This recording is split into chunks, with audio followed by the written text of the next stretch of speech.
then we are calling it as a tissue. Group of a cell is called tissue, then group of a tissue is called the organ, and the group of a organ is called a system. Okay, so by this manner we can say a system. For an example, मैं एक example लेता हूँ digestive system का. So digestive system हमारे digestion का काम करता है, मतलब फंक्शन जो है डाइजेशन का, that is done by the digestive system. Digestive system के पास में ऑर्गन कौन कौन से होते हैं? Gall bladder, stomach, intestine. सो ये जो सारे है ये सब ऑर्गन है. ये अभी ऑर्गन किससे मिलकर बने हैं? टिश्यू से. एंड टिश्यू किससे मिलकर बना है? सेल से. इसका मतलब हम ये कह सकते हैं कि जितने भी फंक्शंस है हमारे बॉडी में, that is the done by cell. And हमने ये भी देखा है कि सेल जो है वो हमारा बिल्डिंग स्ट्रक्चर है. ठीक है, तो इसके लिए हम लोग सेल को बोल सकते हैं cell is a unit of structure and function. So now if you want to write the definition of a cell, so you can write cell is a basic unit of, cell is basic structural and functional unit of a life. अभी cell total होते कितने हैं? अगर एक perfect human body की बात करूं तो उस ह्यूमन बॉडी में होते हैं 37.2 ट्रिलियन सेल्स. बहुत बड़ी संख्या है ये. फॉर एग्जांपल 1 बिलियन की हम लोग बात करें तो 1 बिलियन में होता है 100 करोड़. ओके, नाउ 1000 बिलियन जब मिलते हैं तब बनाते हैं हमारा 1 ट्रिलियन. एंड हियर 37.2 ट्रिलियन की बात हो रही है. Then 37.2 multiplied by 1000 multiplied by this 100 crore, this much cells are present. ये भी वो है, अगर हम बैक्टीरिया और चीजें नहीं गिने तो अगर उनको गिनते हैं तो ज्यादा हो जाती है, ये उनको बिना गिने हैं. Okay, so now who actually gave the concept of a cell? किसने दिया था कॉन्सेप्ट ऑफ ए सेल? तो सबसे पहले रॉबर्ट हुक, एक साइंटिस्ट थे Robert Hooke. In 1665 he observed the cell by the help of a cork of a tree. Cork को उन्होंने under a microscope, he observed under a microscope, but in 1665 microscopes were not that much advanced, so he cannot observe whatever the thing inside the cell. He observed only the cell, एक cell, दो cell, ऐसे cork के पास में he observed only the cell, but he cannot observe what were inside. So he called this cell as a dead. So if the question will come who invented the cell, then you can write the Robert Hooke. But who invented the live cell? इसके लिए हमारे पास दूसरे scientist आते हैं. उन्होंने क्या किया था? He observed the live cell first. In 1674 one scientist was there. उनका नाम था हमारा Anton van Leeuwenhoek. I'll write here Anton van Leeuwenhoek. He gave the live cell का concept. So if question will come who invented the cell, then Robert Hooke, and who invented the live cell, then Anton van Leeuwenhoek in 1674. Now जो cell है for example कौन कौन सा function करता है? अगर हम लोग बात करें ब्लड सेल की, तो ब्लड सेल आपका क्या करता है? ऑक्सीजन ट्रांसफर करता है एक जगह से दूसरी जगह पर. मसल सेल क्या काम करता है? Muscle cell size and shape देता है बॉडी को.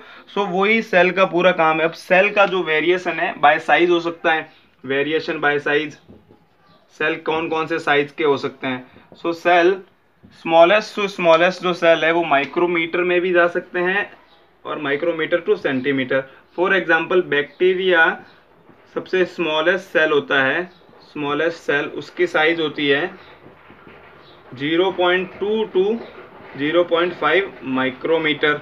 Okay, then if I will talk about the largest cell in human body, then largest cell in human body, then I must say nerve cell. nerve cell ये कुछ centimetre से शुरू होकर even metre में भी जा सकता है. But if I will talk about the largest cell all over, then I can write the largest cell is ostrich egg. शुतुरमुर्ग का जो अंडा होता है, ऑस्ट्रिच का जो एग है, that is the largest cell, अगर ह्यूमन की बात नहीं करें तो। Okay, so this was the variation in the size. कौन से भी साइज का हो सकता है, centimetre, micrometre, metre. Okay, now we will go for a number of a cell. How many numbers of a, so variation by the number. So as we all know, variation by number means कितने cell available है। So if I'll talk about unicellular, multicellular, so unicellular means by name you can recognize, uni means one, सिर्फ एक cell है इसके पास, that is called the unicellular. For example, amoeba, जो amoeba है वो एक सेल होता है उसके पास। देन पैरामेसियम, इसके पास भी एक सेल होता है। Then multicellular means more than one cell, one plus cell is called the multicellular. For example human being या फिर हॉर्सेज, जो भी है एनिमल्स होते हैं वो इसमें आते हैं, प्लांट भी आते हैं। देन थर्ड वन हमारा होता है असेल्युलर। असेल्युलर का मतलब यह है कि इसके पास एक भी सेल नहीं है, zero cell. Okay, they have the zero cell. और उसका जो एग्जांपल है, बेस्ट एग्जांपल है वायरस, राइट। सो ये हमारा था variation by the number. Now variation by the shape. Shape में कैसे कैसा वेरिएशन आ सकता है, so I will write here variation by the shape. So shape, okay, like I will give certain examples. If you want to, amoeba का shape क्या होता है, स्किन सेल का शेप क्या होता है, मसल सेल का शेप क्या होता है, ब्लड सेल का शेप क्या होता है, नर्व सेल का शेप क्या होता है। सो सबका जो शेप है वो अलग अलग है। ओके, सो अमीबा का जो शेप है उसको हम लोग बोलते हैं सूडोपोडिया। सूडोपोडिया क्या होता है मैं बताऊंगा अभी। सो सूडोपोडिया, सूडोपोडिया इसका शेप होता है। और अगर स्किन सेल की बात करूं तो हमारी जो स्किन होती है वो ऑब्वियसली फ्लैट होती है, right. So we can write the flat shape होता है इसका स्किन का। देन मसल कैसी होती है, मसल ऑब्वियसली इस टाइप की होती है,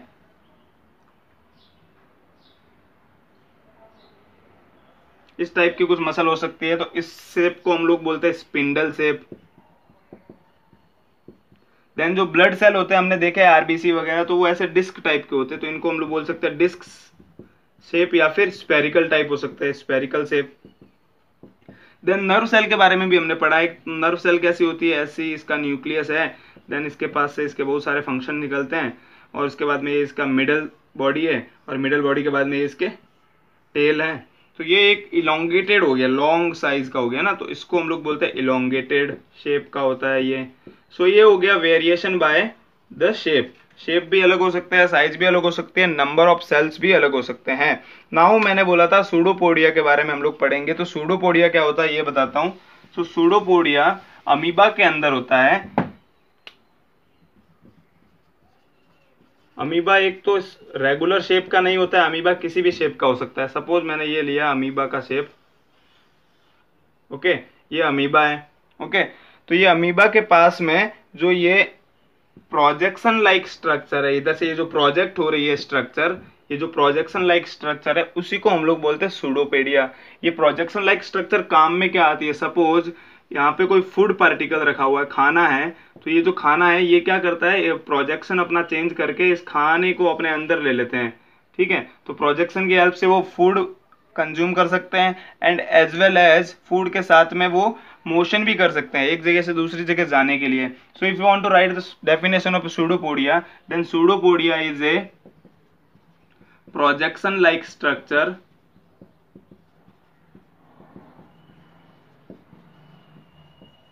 इन, किसमें देख रहे हैं हम लोग, अमीबा पे। इन अमीबा क्या काम आता है, for feeding and locomotion, movement के लिए। Locomotion means movement, okay. So locomotion में ये हमारा सूडोपोडिया काम आता है। नाउ सेल के टाइप पढ़ेंगे हम इसके बाद में। सो